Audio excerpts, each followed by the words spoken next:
start the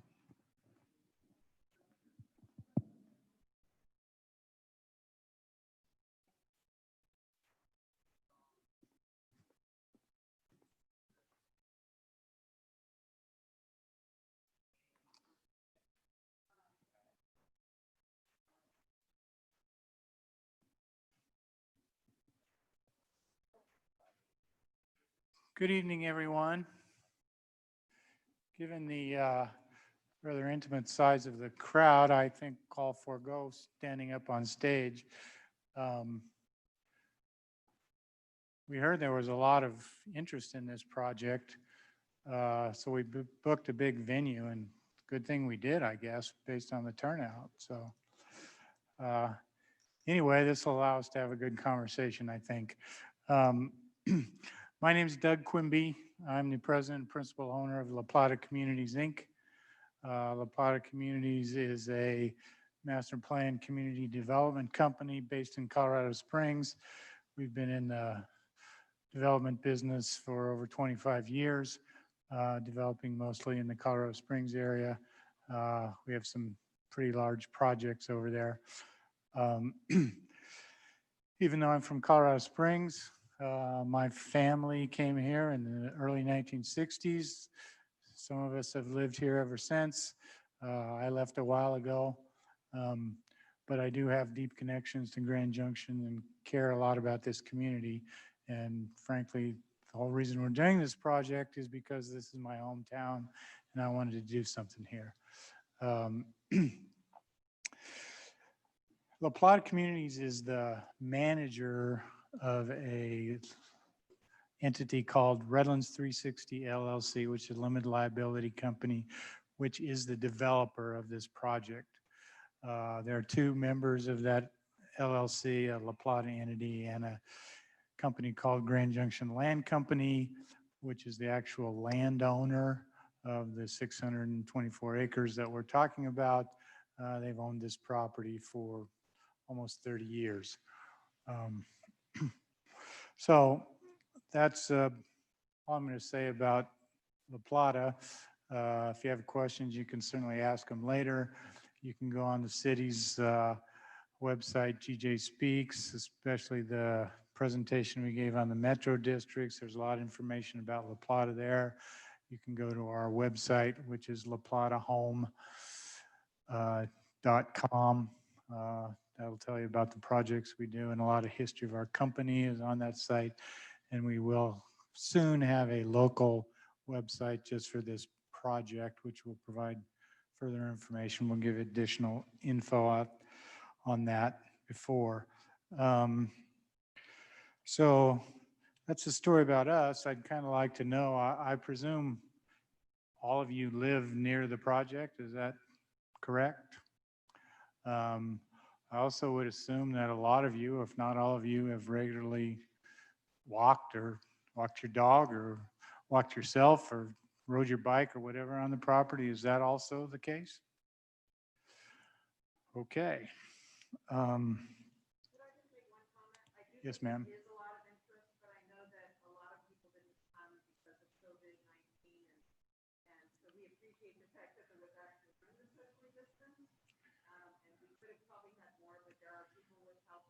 Sure.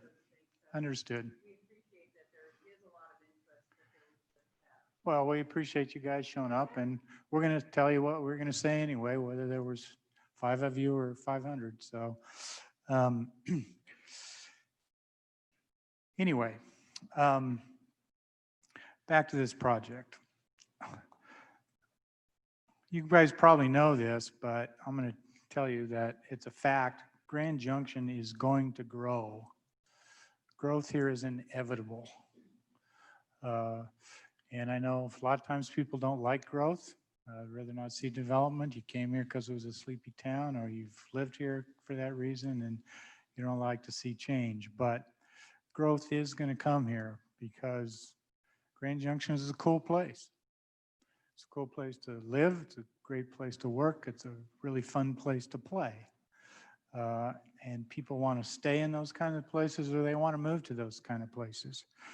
So the trick is, if growth is going to occur anyway, You want the kind of growth that'll ensure that Grand Junction stays a cool place and doesn't get changed too much to the negative. The project that we're proposing is, I think it's fair to say, nothing like this has ever been done in Grand Junction before. There are a lot of reasons for this. One's the sheer size of the project, 624 contiguous acres in common ownership. Just hasn't existed here before. So that's a unique feature. It's an infill project. By infill, I just mean it's surrounded by other development. There's development on all four sides of this property already. And it's just kind of sitting there. Related to the size is the fact that this is going to be a very long-term project. It's going to take 20 to 30 years to fully develop and build out if things go as expected. That's a long time.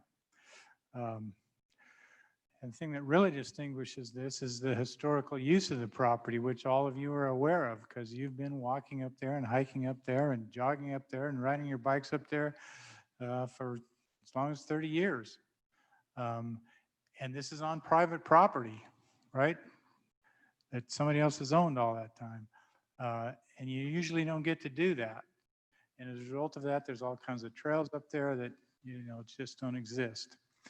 And I'm sure one of your big concerns is what's going to happen to all that, those trails and everything. I want to make one thing clear at the outset is our intention and our plan to continue to allow public access to this property, to allow you to continue to use the trails and enjoy the views and all the things that you've been doing for these years. And the trails won't all be the same. We think we're going to improve them. It'll certainly be different because it's not going to be wide open, empty space. There will be houses up there, but we are going to preserve trails, and we'll show you the details of that later. And so we want the public to continue to be able to enjoy it. Also, I think it's fair to say that this will be the first true master plan community that's ever been developed in Grand Junction, as that term master plan community is generally understood in the development industry. So what makes a master plan community? Well, first of all, it's a community. It has all the attributes that are suggested by that word.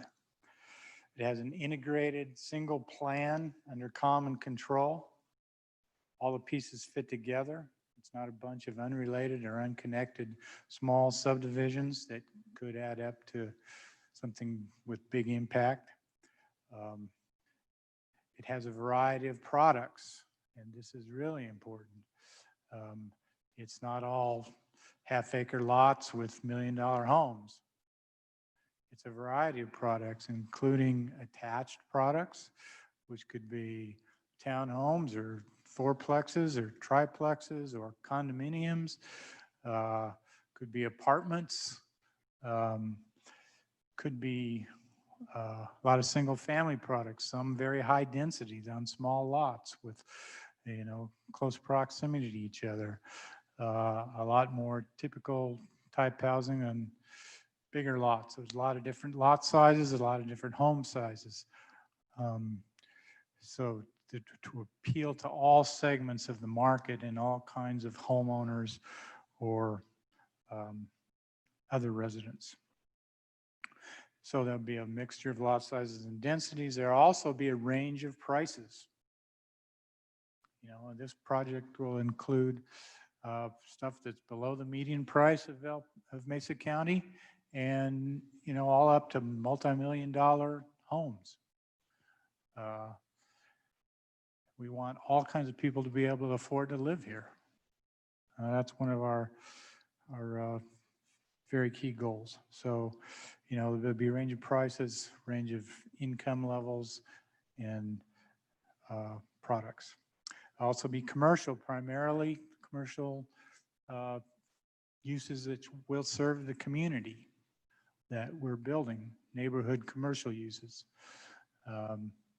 Don't know exactly what those are, but things like dry cleaners and coffee shops and maybe a bike shop. And who knows? There won't be a regional mall here, though. I can probably assure you that. Um, there's an overall infrastructure plan, a cohesive traffic plan, stormwater plan, drainage plan. Um, in addition, there are architectural themes and design guidelines that fit with the land itself and with the surrounding area. They'll provide both variety and harmony of architecture and design. There's going to be extensive common areas, community landscaping, streetscapes, public art, things like that. A large number of amenities, which we'll get into the details later, but those will include trails, parks, open space, recreational facilities, some of which will be private just for the people that live there, most of which will be public under our plan. Master plan communities also have strong covenants with active professional management. Because they're large, they can have economies of scale, helps, they also are able to pay for off-site improvements that might be impacted by the scale of the development, which small subdivisions really can't afford to do. And again, the main definer of a master plan community is the sense of community that exists in these locations. So there's definitely going to be change up there. There's going to be a lot of good impacts. A lot of jobs are going to be created by this project. A lot of supplies are going to get sold. People are going to move in there and shop and eat and everything in the community. It's going to be good for the economy, good for commerce. There are going to be some negative impacts, you know. It's not all going to be open space anymore. There's going to be the inconvenience of construction activities from time to time. There is going to be more traffic. When you add a bunch of homes in a place, you know, it's going to generate more traffic. More kids in schools. It's not necessarily a bad thing, but it can be. The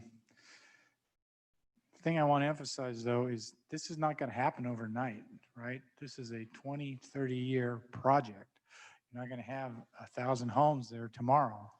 You know, you might get, when times are good, you might have 80 homes a year built up there, right? So there'll be time to deal with these impacts and get them funded and do the improvements that can cope with this growth under this type of plan. In previous public meetings that we've had, people have asked, you know, we're not against development, but why do you have to develop this particular piece of property? It's so nice and we all get to use it.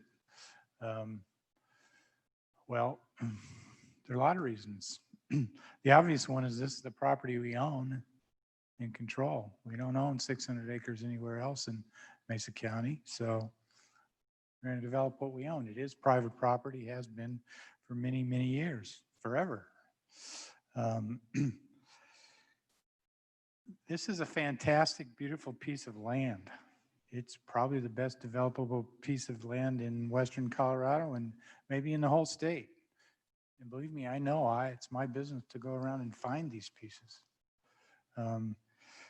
Because it's such good property, it's going to get developed someday by somebody. And we're just cocky enough to believe that our company can do it better than anybody else that might want to do it. And I don't want somebody else to mess it up. Like I said, it's my hometown. I want it to be a good thing for this community. I mentioned in fact that it's an infill project. It's surrounded by other development. It's close to infrastructure, roads, and services. And infill is the most responsible way to grow because it makes the best use of existing infrastructure and resources and services. Compared to developing on the fringes, it's a lot less expensive, creates less traffic, shorter commutes, better accessibility, and all kinds of other advantages. And I want to build a community that's based on the recreational ethic of the area. It's designed around the trails and the outdoor activities and the hiking and the biking. And I think we're doing that, and you'll see that when you see the plan we're talking about. We want to preserve what's there, and in some ways make it better. I want hundreds of people to be able to wake up every morning and look at the fantastic views from everywhere on this property. Or sit in their backyards at night and watch the sunset over the monument. You've been out there, you know how beautiful it is in every direction.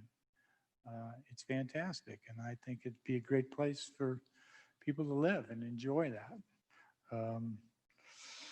And finally, I want people from all walks of life to be able to live in a really, really great place that's really neat, that has amenities and views and really high quality of life, not just a bunch of rich people.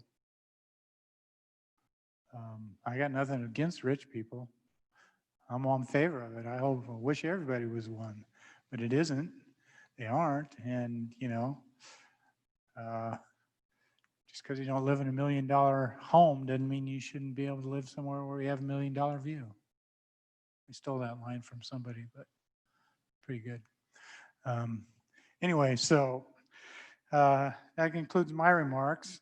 Just want to say Jane Quimby is back here. She's our local project manager. She's my sister. She's the main go-to person if you have questions or complaints or anything you want to talk about. She'll at the end give you some information about the websites and email addresses where you can contact us. Cody Humphrey is up here. He's going next. He's our La Plata's Director of Planning. He's going to talk about the vision for the property. Ted Chavone is our local planner. He's going to talk about specifics of the plan. We have our civil engineer, Mark Austin, here as well.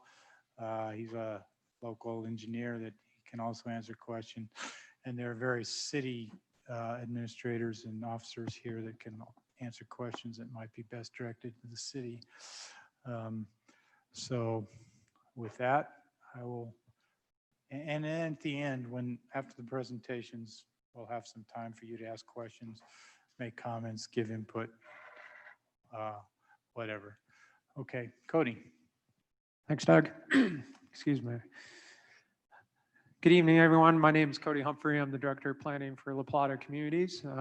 Thank you for being here tonight. So my job is to communicate to you guys the vision for the community, Redlands 360. So as Doug described master plan communities, every time we begin a project like this, one of the crucial steps on doing this is creating a vision for the community. So it's important to do that in order to be able to communicate to buyers, stakeholders, people like yourself, what the look and feel of the community will be. And so that's what the next following slides are going to portray. Before I get into the vision, I'd like to actually just do a quick project overview. Doug did talk a little bit about some of these items, but want to touch on these and kind of create a base before I dive into the specifics of the community vision. So property itself consists of 624 acres and will be developed with a spectrum of residential products and a variety of active and passive recreational opportunities. A range of 1,300 to 1,800 residential units are planned for the community. This again is a range at this point and is needed to, it was needed to be estimated in order to be able to submit our ODP to the city, and Ted will dig into those numbers a little bit later in his part of the presentation. With that unit range, that creates a density range of 2.16 to 3 dwelling units per acre when fully built out. The project also anticipates 3.2 acres of commercial property as well.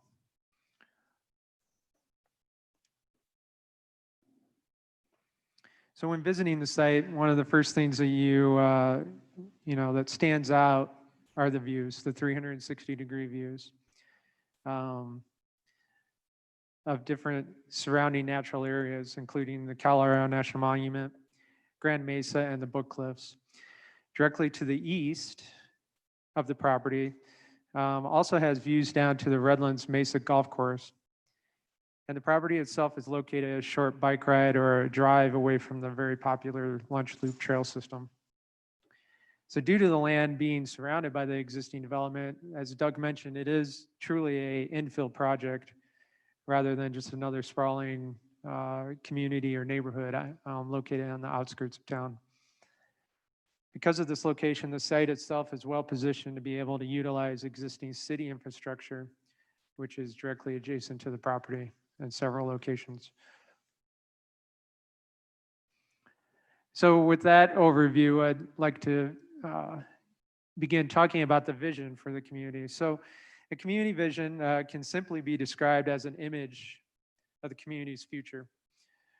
It's a way to help define the direction of the community and serves as the beginning of the master planning process.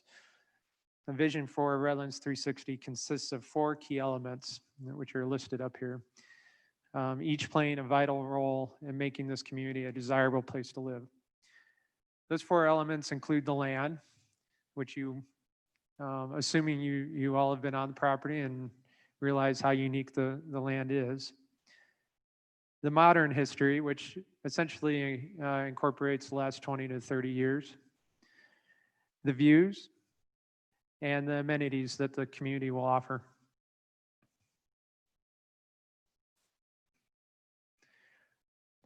So the land always plays an important role in determining the vision of a master plan community. However, the uniqueness of this property is what really makes this community special. A majority of the 624 acres sits on a mesa that slopes to the north. The site has 4 major plateaus, which we have coined the 4 brothers. And so we'll talk more about that here in the next few slides. The 4 brothers name is derived from a play off of the name of the Three Sisters Park. The 4 brothers, along with the existing natural features of the site, including the undulating topography, distinct drainage ways, and scattered vegetation, inspire the community planning to not only preserve much of that character, but enhance it as well. The following 4 specific elements of the land will be highlighted, and those are the overall character of the property, the topography, the drainage patterns, and as I mentioned, the 4 brothers plateaus. So you can see in this slide, you can really start to grasp the characteristic of the land itself when you take a look at these pictures here. The views, the topography, the rock outcroppings, the existing vegetation. Obviously, the picture on the right is of the cottonwoods that are near Renaissance. Those are not obviously evident throughout most of the project. Most vegetation that is out on the property are pinyon pines. But you start to understand the character, and really that's what we're trying to take hold here and enhance as part of this vision.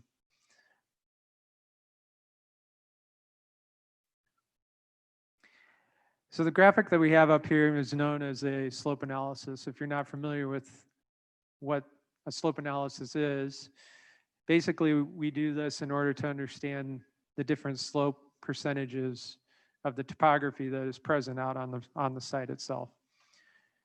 Everything that's in clear, or you can kind of see the aerial underneath, that is 0 to 10% slope. Everything that's in green is 10 to 20%. Everything in yellow is 20 to 30%. Anything in the pink is 30% and above. And so really what the takeaway with this slide is understanding that 11% of the property, or 30% and above, is undevelopable. That's roughly 70 acres. 20 to 30% slopes in the yellow is 16% of the land. And even then, there still presents some challenges with that type of slope percentage. So, you start looking at this, and you also start to see really where the developable ground starts to pop out. You can also start to see the pattern in the topography. And so that's where we start to see the four brother plateaus highlighted here with the plus signs. And then you also start to see the three major drainage ways. And so you start to see this pattern of high points and low points from the northwest to the southeast across the property.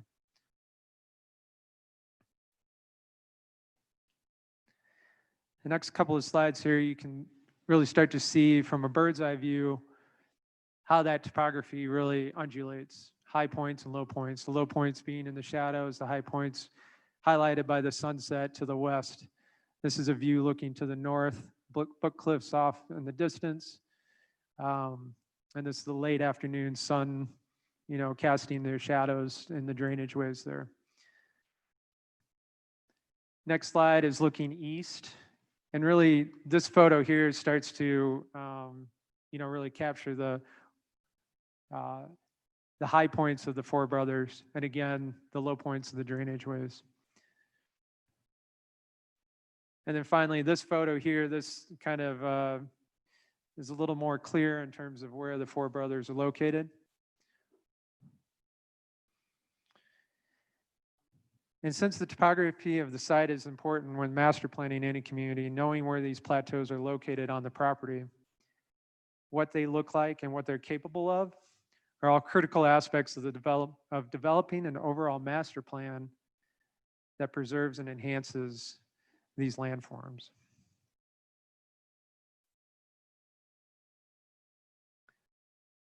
So the second item as part of our visioning is modern history.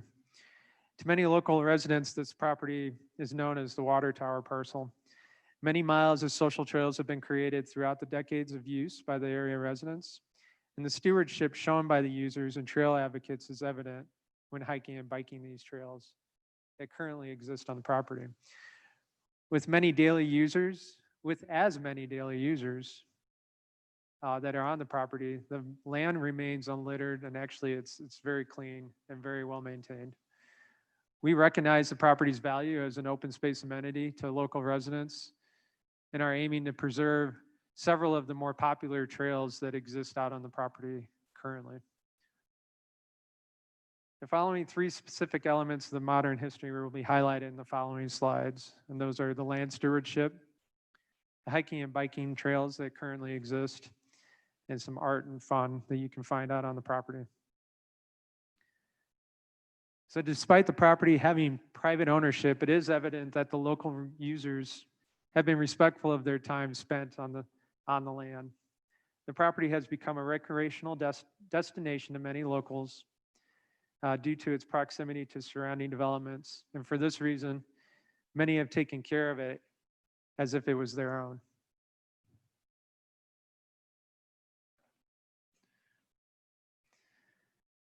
For this reason, as we move through the master planning and detailed design of the community, the development team intends to incorporate hundreds of acres of open space, as well as preserve and enhance several of the more popular trails found on the property.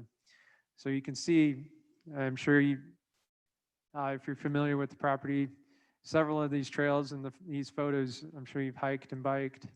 And more specifically, the one on the bottom right-hand corner is one of the trails that can be found in the drainage way, the westernmost drainage way. And I've biked this area as well, and that's one of the more fun trails. There's plenty of fun trails out there, but we definitely recognize the time and stewardship that's been put into building these trails, and we want to be able to preserve some of them as part of this community as it evolves, as part of the visioning. So the well-known gnomes that have graced the pinyon pines out on the property to the west, they provide an artistic flair. They provide a character that's unmatched. You can't find something like this anywhere else. To be clear, though, these gnomes weren't necessarily on our property, but I used these images to reinforce the idea of the stewardship that people have taken on to oversee this property. Because of the gnomes, the locals knew exactly where you were when you were talking about them. And so really what we like to call this is placemaking. This is unique, and this is not something that you would necessarily find anywhere else in any other community within Grand Junction. Again, it's an artistic flair that we like to embrace. It's unfortunate that the artists took them down, but understanding that, their worry about them being removed or damaged. So again, we just like to emphasize that this is something that we like to embrace as part of the community visioning. And then finally, this is a little bit of fun that you do find out on the trails. Mr. Skeleton here, he's got his mask on, so he's masked up like everybody else, not going anywhere. But again, this is part of the fun that you do find out on the property, and this is part of the character that we want to embrace.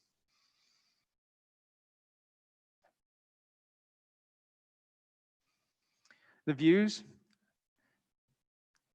from the property are genuinely amazing. So one can find a view of the Book Cliffs, Grand Mesa, and the Colorado National Monument from multiple locations on the site.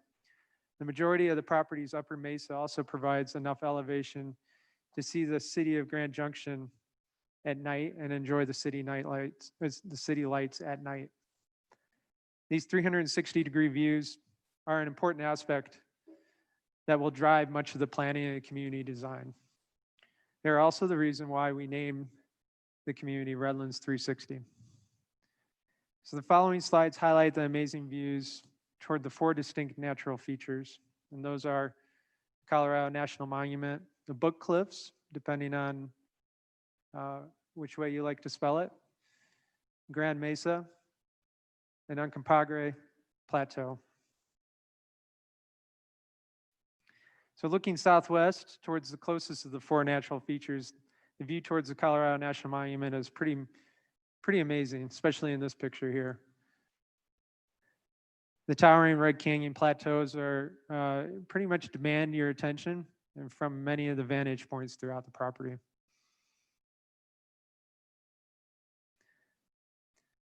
The Book Cliffs create the northern horizon when viewed from the property.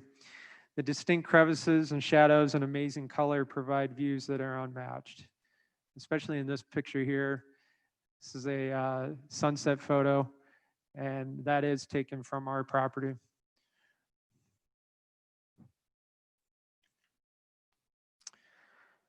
Looking east, Grand Mesa stands tall with the rising full moon in the background. With its lush vegetation, the mesa has an imposing quality worth gazing at, which complements the Book Cliffs and National Monument. So pretty interesting seeing how lush the mesa is compared to the other surrounding views. And then finally, Uncompahgre Plateau to the southeast with the Dominguez Escalante Conservation Area in the middle ground is another incredible view worth taking in. It may be the furthest of the 4 options, but it still holds its value as an important view from the property. And then finally, the amenities. The community will offer a variety of outdoor-focused amenities, both active and passive in nature. A multitude of public parks, open spaces, multi-use trail systems, enhanced landscaping, unique fencing and signage, and even community art are all elements of the amenity package envisioned for this community. The 4 elements that I'll be speaking about with the amenities include parks and open space, trails, fencing and monumentation, and the community landscaping.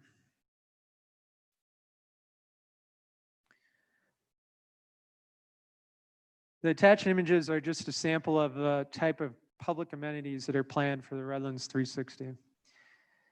So we envision possibly including what we call a miniature incline. If you're familiar with the Manitou Incline in Manitou Springs, very popular destination for hiking and exercise. This image here on the right is actually in Castle Rock, and it's another version of the incline. Because of the topography and the Four Brothers, we see this as an opportunity to create a way of hiking, a place to gather, and another reason to enjoy the amenities within the community. We also have trailhead signage and parking that would be available.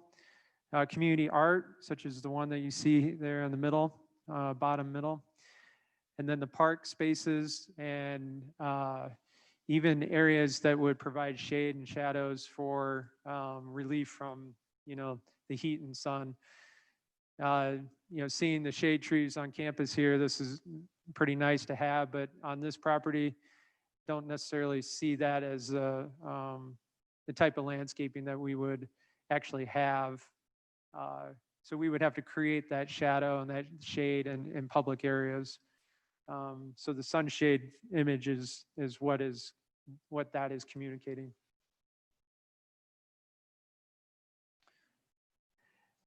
There'd be a variety of different trails throughout the community as well. Single track trails, paved trails, soft surface, hard surface trails, different widths, different sizes, multi-use trails. These are all different, these are all the trails that we expect to include in the community because we know that there's going to be a variety of different users. We, as I mentioned earlier, want to preserve some of the single track trails that are out there currently. But however, when we build the community, we're going to be adding new trails as well. So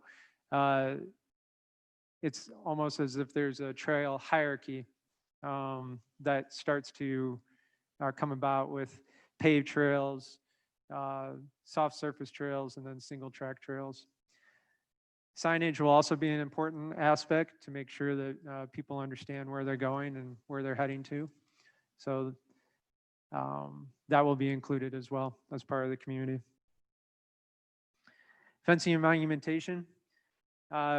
This is just a series of images of the different types of fencing and walls that would be used throughout the community.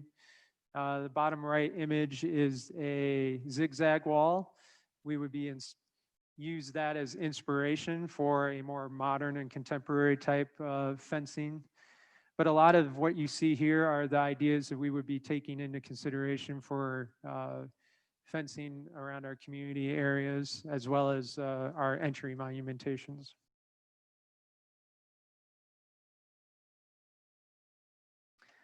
And then finally, the community landscaping.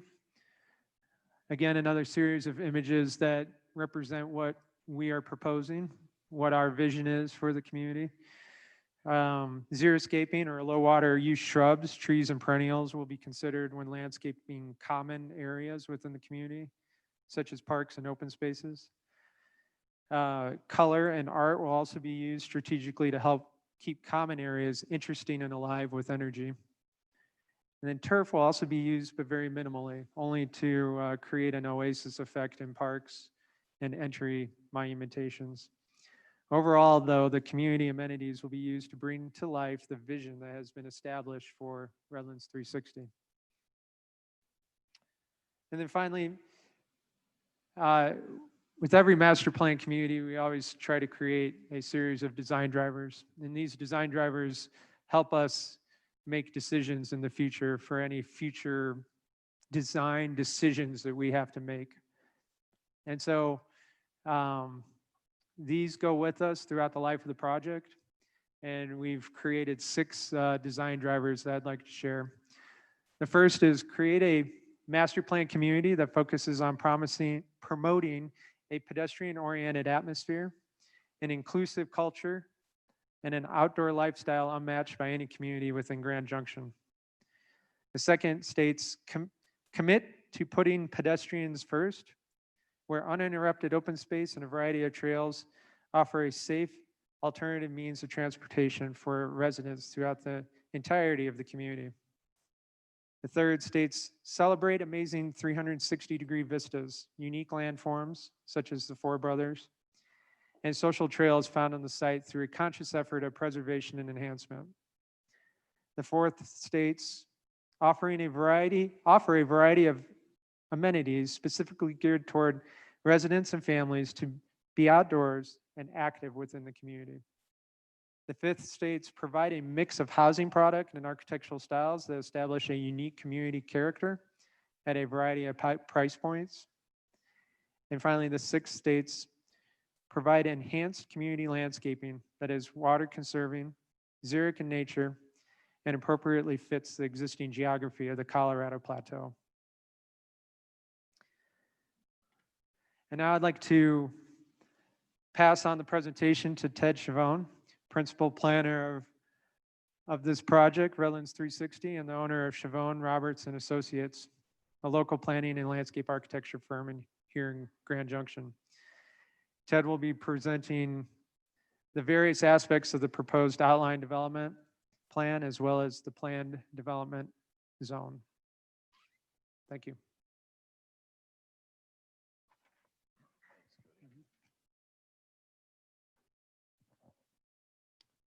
Good evening.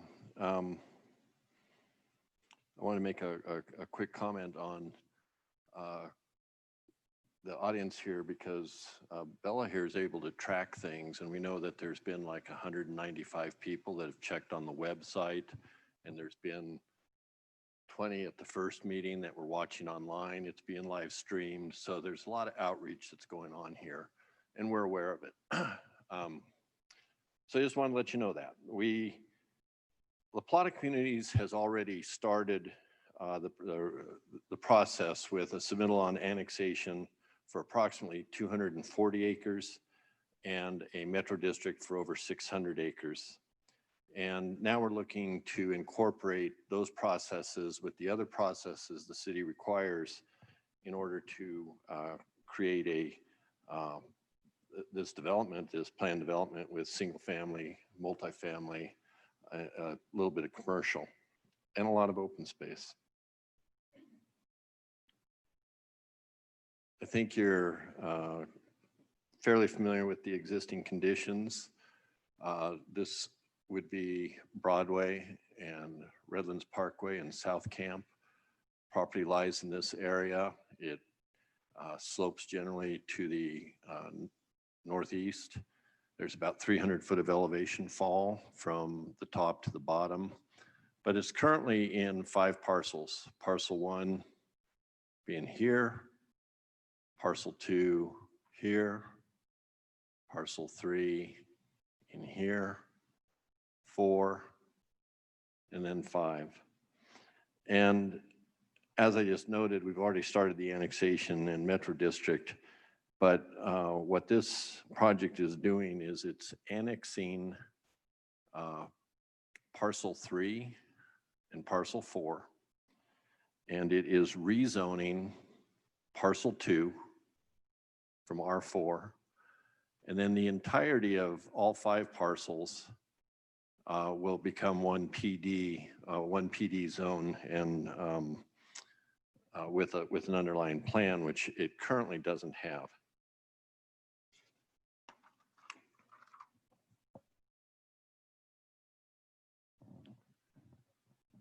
And this existing zoning is likewise showing the current plan development, the current R4, current plan development, and this uncolored area is what's in the county and what's being annexed, currently county zone PD and county zoned R4.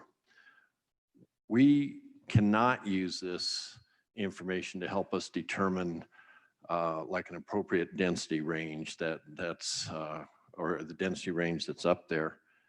But we can use the future land use plan, which is yet another document that the city, it's a guideline that the city provides to us that we need to be able to respond to.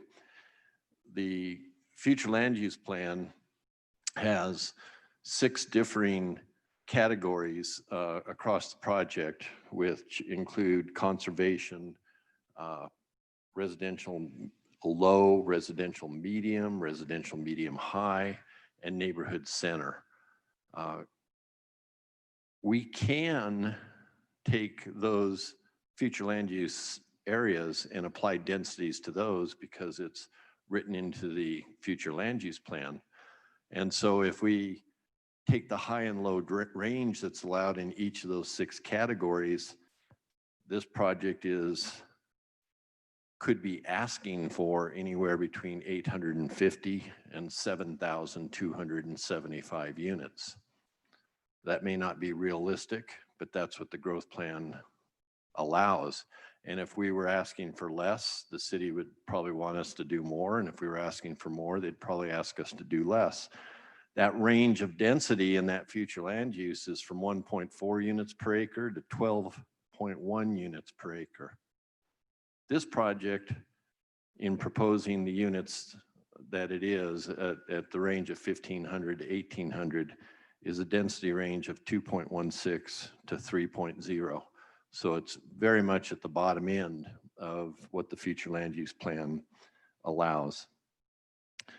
There's purposeful flexibility in us having that range of 1,500 to 1,800, just so we can respond to changing markets.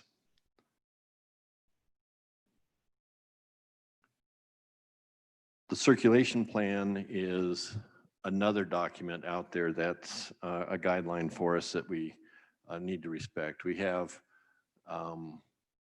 Broadway, which is in red, and that is a principal arterial. You have the Redlands Parkway and South Camp in blue, which is designated by the city circulation plan as a major collector. You have Renaissance and Canyon Rim, which are designated, they're in light blue, and they're designated as minor collectors. And then you have 2 proposed roads through the site that are designated as unclassified, but the circulation plan is really saying we want those roads and we'll classify them when we know what we're doing, what you're doing. We've been working a lot on the Canyon Rim project and doing things there to try to implement traffic calming, and I'll come back to that in a little bit.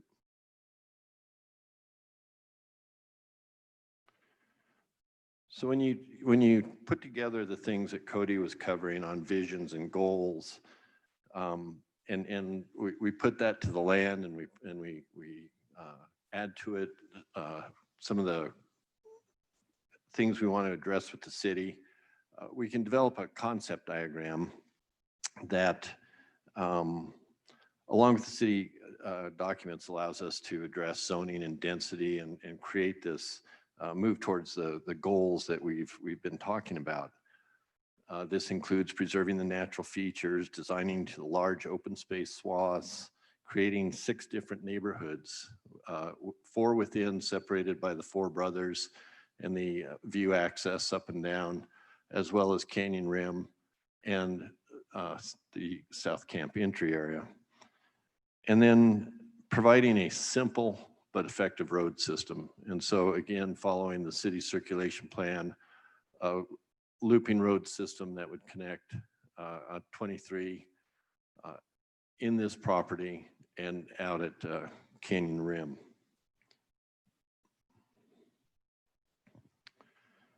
This is the outline development plan, and this is the backbone of what we will be submitting to the city in the outline development as the outline development plan. We will have more information on here speaking to setbacks and underlying zoning, but generally what we're showing here is we have 3.2 acres of commercial, and it's in this little red area here. We have 54 acres of multifamily in the purple areas. We have 345 acres of single-family product, which is shown in this bluish turquoise. And we have over 198 acres of open space, which is in green, which is over 30% of the property. And that includes the Four Brothers, the View Corridor, and a lot of the rim areas, as well as some internal parks.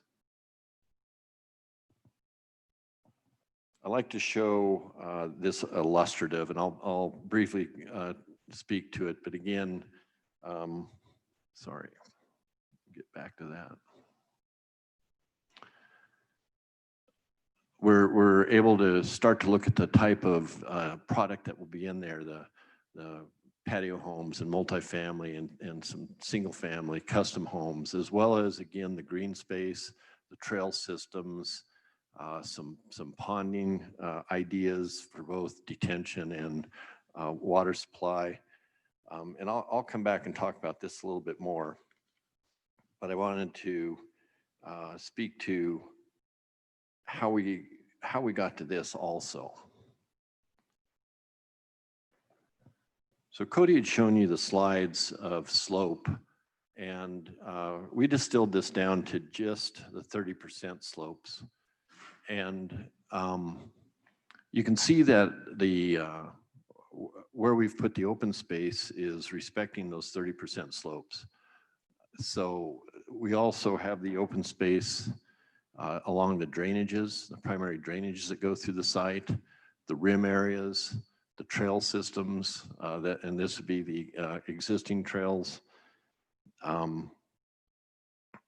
And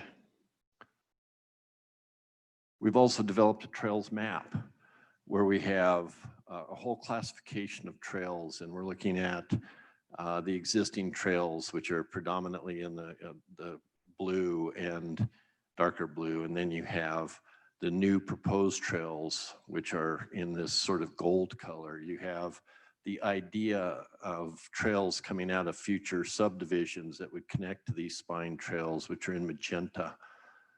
We have this green circle, which goes all the way around the project, which is to be an 8-foot wide concrete trail. That one would be paved. And we are showing where we envision trailheads, which is not only at the existing locations on 23 and Easter Hill and down in Canyon Rim, but up top in 2 or 3 areas also.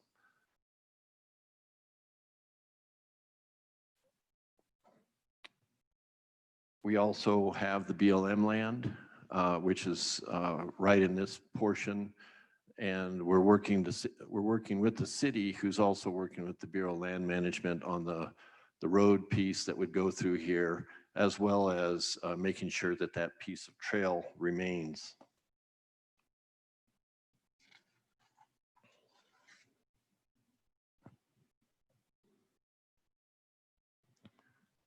So back to this illustrative, we speak to 4 road access points.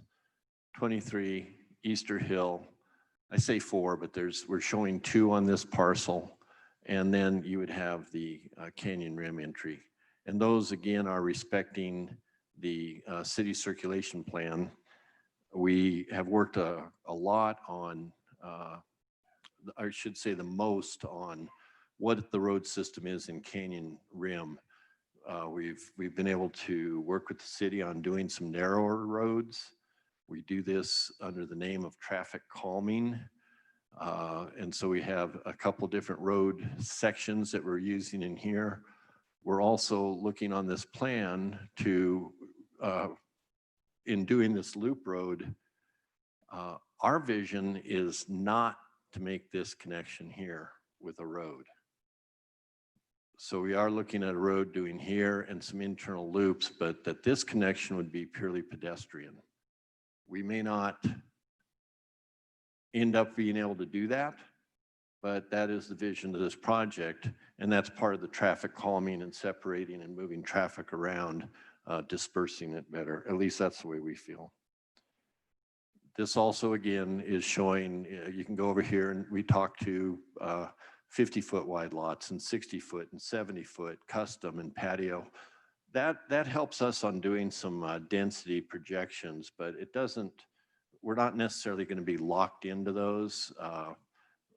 We think that they're good numbers and they're targets, but if all of a sudden you find out a different product is working better for you, we're going to write this outline development plan that allows us to move those around and look at just a variety of product types. And then we keep coming back because we're think it's a very nice amenity to the open space, the quantity of open space, the trails, but there will be parks within these, probably neighborhood parks and pocket parks and maybe a little bit larger of a park for some field play areas. And these parks will be irrigated. They will have more than likely some area of turf grass. We are looking at certain amounts of irrigated areas in the form of entryways, some roadsides, some keen areas of interest, maybe around art places. We're going to use it for rehab of disturbed soils, but water will not be provided to individual residences. There will be restrictions on the size of lawn areas that they can do. And so the water right will really just be directed towards this open space. And again, we don't see this being lush bluegrass. It's not part of the vision.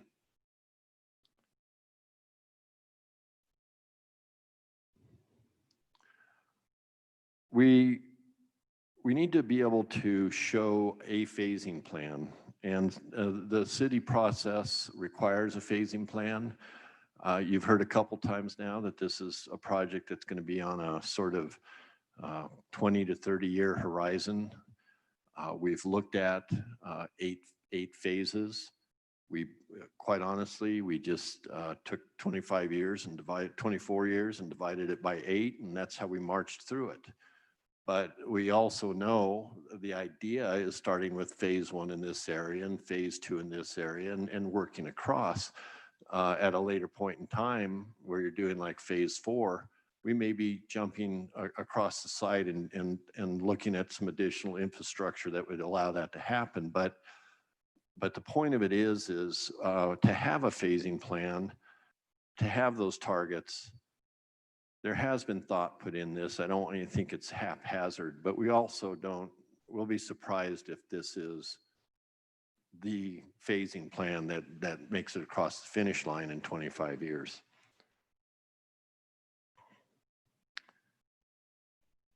I'm going to end with this slide, which again is the outline development plan. It is going to be the primary document. It will become the ordinance.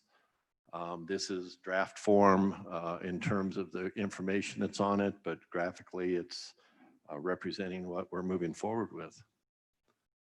And with that, we'll be open up for questions. I will also say, I see people taking pictures, and I think you could probably go online and print these off online also and get maybe some better images if you wanted to do that.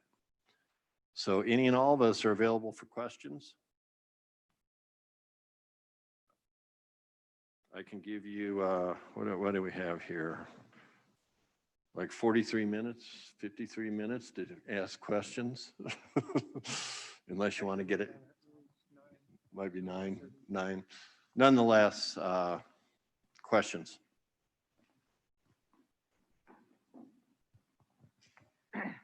Get this N95 off. I didn't know how crowded it would be, you know. Thank you for your presentation. Patrice Whistler, I'm the president of the Canyon Rim HOA and a local pediatrician here for 27 years. I'm a definitely local use person, and my husband is the run the dog guy.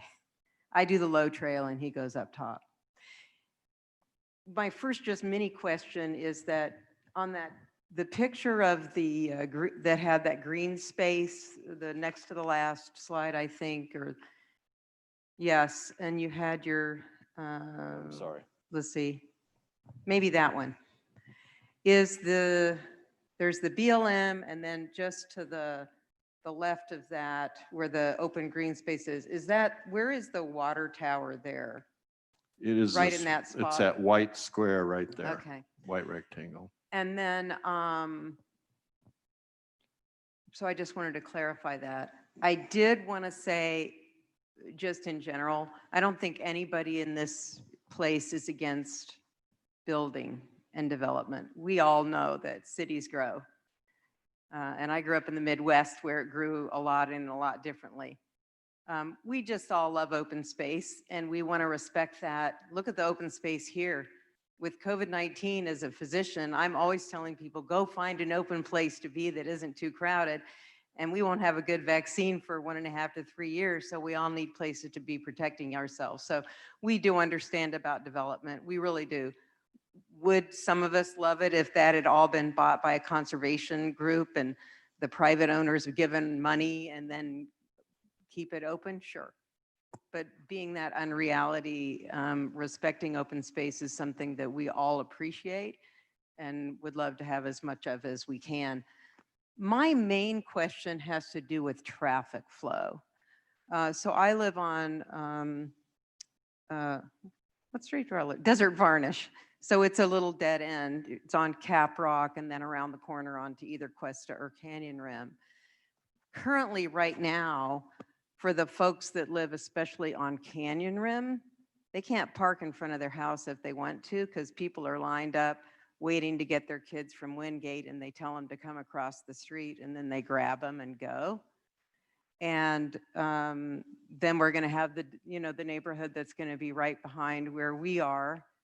And then there's going to be all of that property with a connection that comes all the way back over. So some homes will probably have scenic, some will have Wingate maybe there'll be a new school somewhere in the area. Traffic flow and planning for South Camp and those kind of things, it just seems like from our presentations we had from the city previously and stuff, it just hasn't been thought out very well. For instance, South Camp hadn't been widened when they did the improvement on the road to make a bigger, wider road and a nice bike path. And yet I think a lot of kids and families might want to actually bike their kids to back and forth and when they're older bike there. Things like that. And then just that flow from that whole area down to this tiny little street with a tiny little neighborhood that's already sort of being taken. So I just had some questions about ideas for that. Does a road really have to go up the crumbly hillside and all the way over? Or I don't know.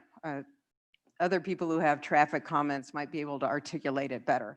But that was just one of the questions I had about that whole traffic picture, future improvements, and predicting how we figure out how the kids get to the various places. Thanks. So I'll take a shot at some of that. We are, I showed you the Grand Junction circulation plan. And so at this point in time, we are obligated to meet that with the connection in here, the connection here, the connection here. Again, we think that we've done some internal things here that helps to disperse that traffic. I don't know as we would disagree on if we had a better idea of how the schools might fall, that it might tell us something, it might give us another piece to consider. But at this point in time, I think there's 3 districts that touch, or 3 school service areas that come into this property. And those are almost certain going to change over time as this develops. And I think that's also going to be tied back to the phasing on this and when those roads get built and all of that. We have done some very significant traffic studies, and those are required by the city. We call it scoping.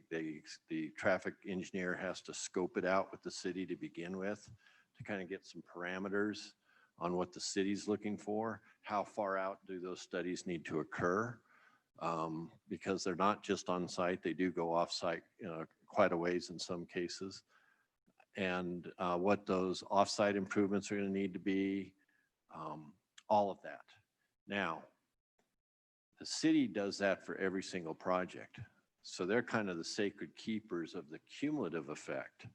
So when you start to look at the other developments that are occurring in the area or have occurred, then they can give you that can be made into a better picture for where the deficiencies are going to be or where they need to look to as they do their capital programs going into the future. This project does generate a certain amount of money in the form of traffic capacity payments that is a per house charge. And that is something that the city also includes in working through what monies they'll get off of this project versus what may have to come out of general fund to help make things work. Because this project will certainly add to the road issues, but this project, keep in mind, is just adding to it. There's already traffic that's out there. And so it needs to be shared proportionately. And did I answer enough of your questions there, or what else? I mean, I knew there was a city traffic plan. The question is, when that traffic plan was first developed, did it really make sense? Kind of like a pencil line, let's put this over here and see what happens, maybe, rather than looking at, the parcel and the piece and which direction, is it Broadway, is it scenic, is it this? Are those schools going to even exist, or will there be 3 different ones? And, all those kinds of things. And then flowing on to with just a tiny little blacktop road, where there's already a lot of traffic issues. And then, I guess hearing that there are actual ideas to make sure those things are taken care of. Because there's already existing traffic problems. There's existing cracking road and other repair issues. And so with the increase in flow, the increase in people, the increase in schools, biking kids, and all the kind of safety, the pediatrician, I'm thinking, well, how many kids are going to have speedy things and trying to get across the street and family flow? I don't know. There's just a lot of complicated things. So not only knowing that they had a plan and that they're asking you to follow it, but what's the forward thinking is there room for road expansion to make the places that will take the traffic more amenable to safety and are there going to be speed? Will there be speed bumps along the upper roads and the lower roads so people won't be racing through the neighborhoods? It's at the forward thinking kind of process that we can talk to the city about and help you guys plan so that and the bigger roads, Southcamp isn't your responsibility and neither is Broadway, but they both already have their own issues. So if the next time they're thinking about doing something with Southcamp, are we thinking forward to 5 years from now, and is there room for road expansion and extra bike lanes and different things like that? So I'm just kind of thinking like out of the box, the next few years future, and then planning for your bigger project. Can we take that into account now rather than waiting until we have to mop up after? Yeah, I know the city's playing a lot of catch up over because the can's been kicked down the road for decades. I may misspeak here. I would like Trent to come up and maybe answer some of those things. I believe the city redoes their circulation plan on a scheduled basis. I think they last did it a couple years ago. So if they drew a line on a drawing, they are reconsidering that line fairly often.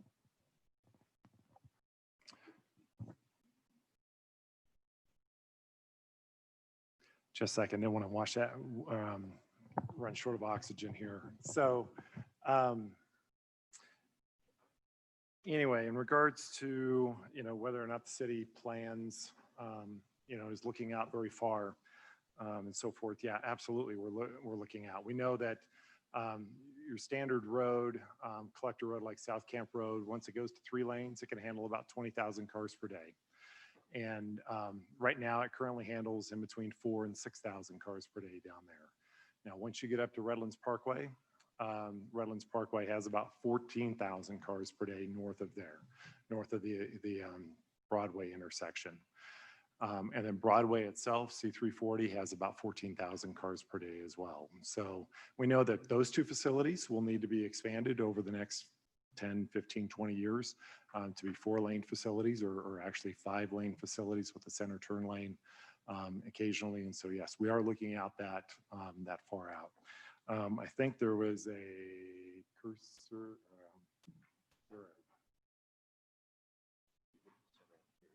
Center one, got a pointer. So in regards to this connection down in here, really what we're shooting for there is just neighborhood connectivity. Is it going to be a major thoroughfare? No, it's not going to be a shortcut for anybody down in here to want to come up through this rather circuitous route to get up to Broadway. To get to maybe the school, yes. And so that would be a good thing. If I lived here, I would hate to have to drive my kid all the way around over to here to get him to school in the middle of the winter. Yes, we know there would be a trail connection at a minimum coming down this hill, but really having a road connection there helps keep that from that circuitous route, up through here. They do have some high density development proposed in here on that particular pad, and that's part of the reason why city staff is promoting that there will be a road connection across here. In that, folks that would be in there would have a higher chance of having kids of the range of age that would benefit from a direct connection over to, or a quicker connection over to the elementary school. But to have someone drive, almost 2.5 miles to go up and around, down, and then all the way back into town for work or back to their house just seems a little onerous. And so having that as a safety valve for you guys going back up this way, as well as for folks back in here coming out this way, because otherwise they're limited to 23 Road and they're limited to a connection here off of South Camp and a connection here off of South Broadway or Redlands Parkway. So that's kind of the reason why we're looking for that backdoor access. It's not going to be a high traffic volume. I think given the quality of the homes up in here, we'll see where the social economics land as far as having, young families having school-age kids up here moving back and forth over there to the elementary school. But we still want that capacity or that capability to be able to get kids to school without having to use so much more of the transportation network there. What else did you have? In regards to the parking down in through here that you had referenced, whereas there's a fair amount of traffic that's parked there to use the trail network up there further to the north and east, up here on this property. This next phase, this is you guys, right? This next phase in through here does have some trailhead parking that is proposed as part of that. And then if the road was to continue on up, people would be able to continue on up and park up there on top and then go and recreate, as opposed to parking in front of the neighborhood homes down here at Canyon Rim.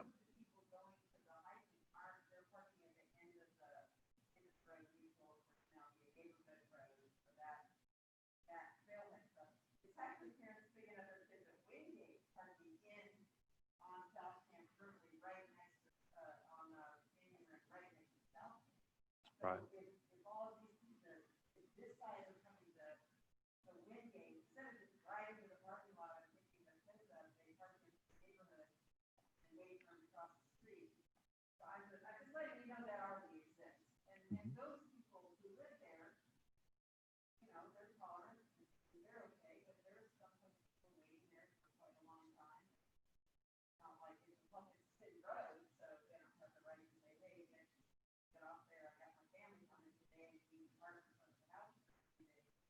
Right.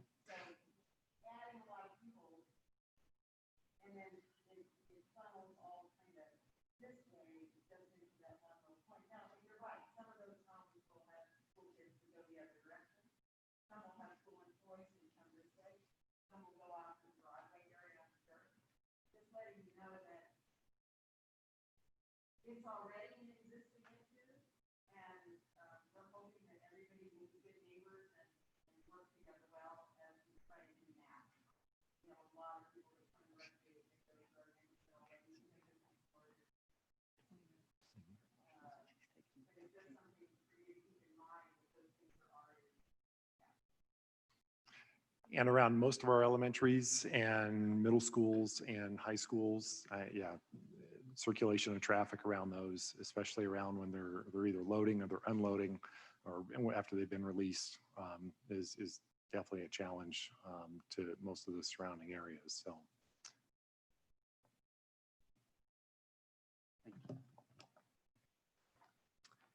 Hi, thank you for that presentation. I can tell a lot of thought and compromise went into what you have for us tonight.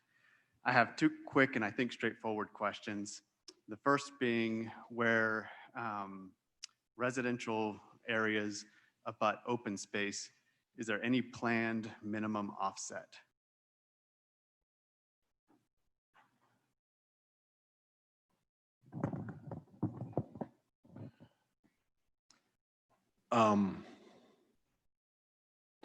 There will be, in the sense that there will be rear setbacks, side setbacks, front setbacks for all the product types. I think it might be a little misleading on, if I recall, I think our narrowest green spots here are like about 100 feet wide. So there's already a fair amount there. I mean, you could have something 50-foot wide and the homes on either side could have a 20-foot rear setback, or you could have something 100-foot wide and no setback and it's the same end product, but we're still working through that. And what's going to happen is, as you design that subdivision, the efficiency of where that back lot line is, I'll be surprised if it lands on the exact lines we have here. That's part of the flexibility of the overall development plan.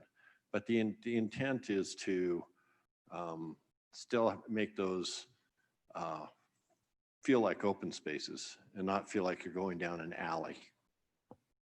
Great. And my second question is more of a comment that I'll try to frame as a question. But I really appreciate the proposed trail system that incorporates existing trails. I specifically think there's a ton of value in having a complete perimeter. And if you go to the trail map that you presented earlier, it's like there's 300 degrees of perimeter. If you go from like 11 o'clock to 1 o'clock, that's where there's really not a perimeter trail. And so my question is, I guess to live up to the name 360, you know, was any thought and consideration put to that sort of 11 o'clock to 1 o'clock section to complete that full loop, which again, I think would have a ton of value. As an example, you know, some of the local, you know, youth mountain bike clubs already use the property. And if you had a complete loop like that, I think that it would really preserve that kind of use.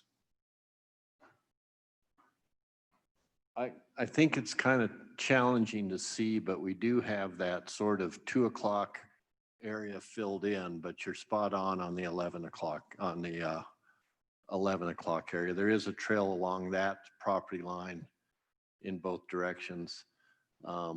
It just kind of got buried by the property line. But over there at around 11 o'clock, yeah, we can look at that. That would be really along the Easter Road area. I just want to say that's a real good point. I think a perimeter trail would be great, and we're going to look at that.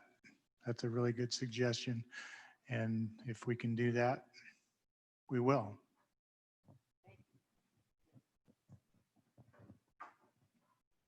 If I could just dovetail off what this gentleman was talking about in terms of the setbacks, it's bad enough that those of us who live down in Canyon Rim subdivision get this wonderful view of the water tank. I want to know if you are going to have vertical limitations so that we don't have to look at the roof of somebody's house up there. And that goes along with setbacks. So that we don't have problem that the folks have down off of Monument, looking at all those monstrosities sitting up there on the ridges? The city has a hillside regulation or it's not hillside regulation, help me out here. Ridgeline regulation that we have to follow certain criteria looking from the closest road up through the center of the lot that we're proposing and show them the level. It's diagrammatic at this point. We usually draw a 2-story high box and we, start to see if you can see it at all. And if you can see part of it, then there's mitigation things that are required, that the city requires. Such as? It can be roof materials. It can be coloring of the coloring of the roof materials, the type of roof materials. It can be the staggering of the house.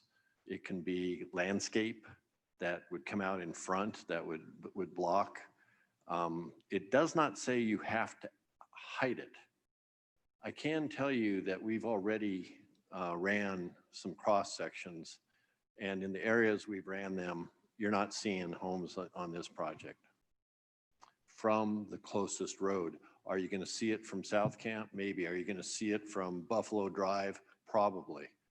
But we can't address every view from everywhere. So following the city ridge line, it's the closest road. So the closest road then would be defined as South Camp? I'm sorry, it would probably be like Athens Way in that area. It would. From Teagan? So if you Teagan. can't see it from Teagan, that's good news, because then if you can't see it from Teagan, you can't probably see it from my house. I live on Canyon Rim Drive. And I know you said that there had been traffic studies. Certainly you then know that right now is very little, if very, very little traffic on Canyon Rim Drive. One of the reasons my wife and I bought in this subdivision was it was so quiet and there is so very little traffic. And since I'm retired, I lived in Steamboat Springs for 41 years and we retired here 5 years ago. Well, we bought our house 5 years ago, but we didn't move here till 4 years ago. But one of the reasons that we bought where we did was because of the lack of traffic. I lived out in the country in Steamboat on a dead-end county road. We had no traffic. I like no traffic.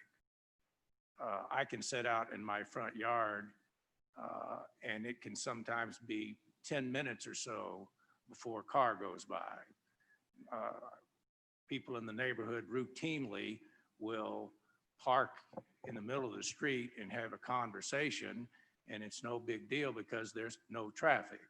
I am very concerned about your minor connector turning into something more than a minor, what was your term? Neighborhood community connector, turning into a busy street in front of my house.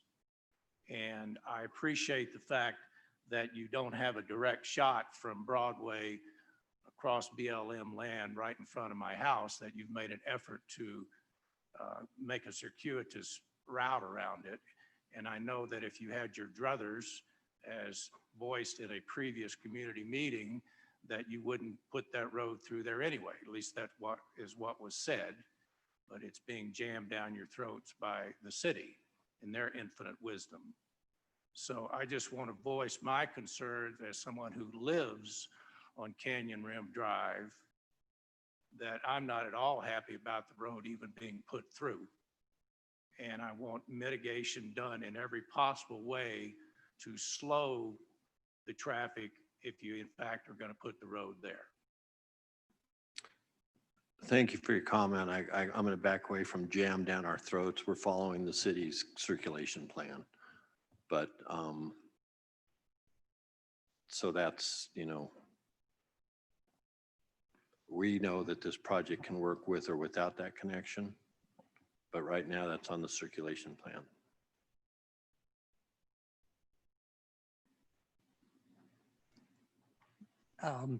Within your property, the circulation, I was curious about the timing of the construction relative to the phased development of the entire site. If you have to get that all in first, or that will come in phases as well. It will all be phased. I mean, there may be times where you have to kind of leapfrog over to an area to take care of, this would be better for our civil. There might be a sewer or a drainage facility that you have to backtrack it up to make it right initially. But I think generally that infrastructure required of that subdivision is what gets constructed at that time. Okay. And secondly, different subject. I'm a little confused on your density calculations. Apparently you use gross project area instead of net, subtracting all the open space and the non-buildable steep slope areas. Is that correct? Yes, that's standard practice. To use gross. Correct. Yeah. So when you look at the net, the size of the lots are pretty small in a lot of cases. They would be if we were doing 7,000 lots, but I think at the 15 to 1,800 that you'll see quite a variety. Question, I know that we've talked some about schools. You do not have a specified area that potentially could be an elementary school. If you're adding this many homes to an area, should you not have a site designated as potential elementary school at some point? I'm sure that, well, I'll let you handle this, Doug. We don't decide where the schools go, the school district does. If the school district and the city require a school site on this property as a condition of development, we'll provide a school site, but we can't do the planning for the school system. I can tell you in our projects in Colorado Springs, we've dedicated 30 different school sites, elementary, middle school, high school. So we're not opposed to having a school here, and we would be willing to dedicate a site if that's part of the requirement of the development. But at this point, it's not shown because it's not required. And so I hope that answers your question.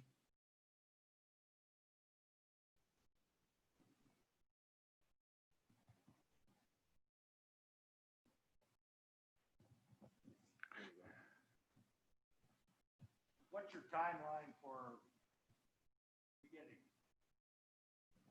Everything falls into place according to your desires. And the city council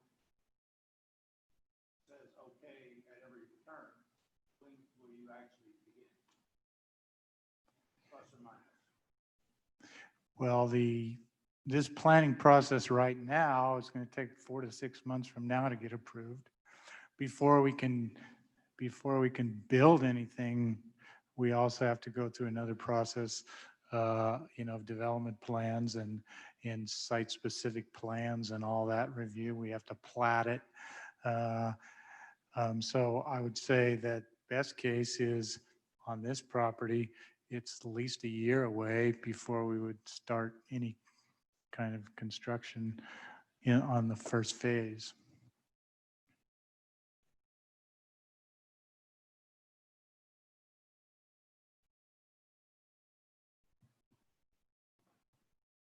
Yes, sir.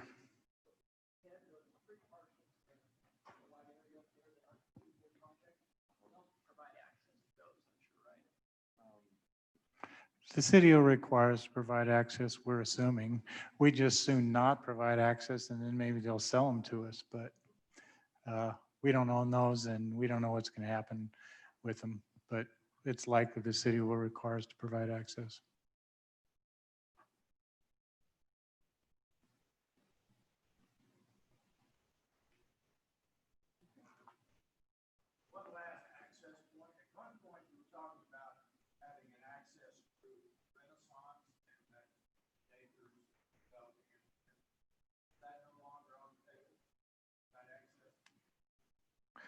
That's not on the table. The the original old circulation plan had Renaissance Boulevard extending up the hill. It's shown on there, right there. That's not really practical from a physical standpoint. It's not the best circulation. It would take a lot of traffic right through that neighborhood.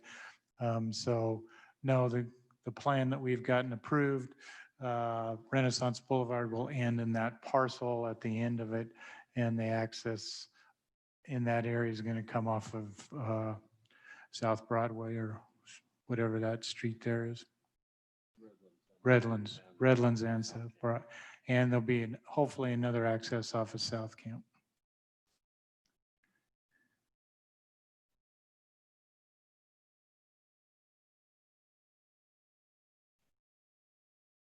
Okay.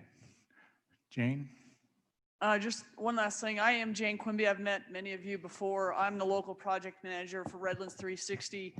We will be putting together a website that will be very specific for this project to provide you with kind of a one-stop shop where you can go get information about construction, different phases of the planning process as we go through in the coming months, the application materials with the city.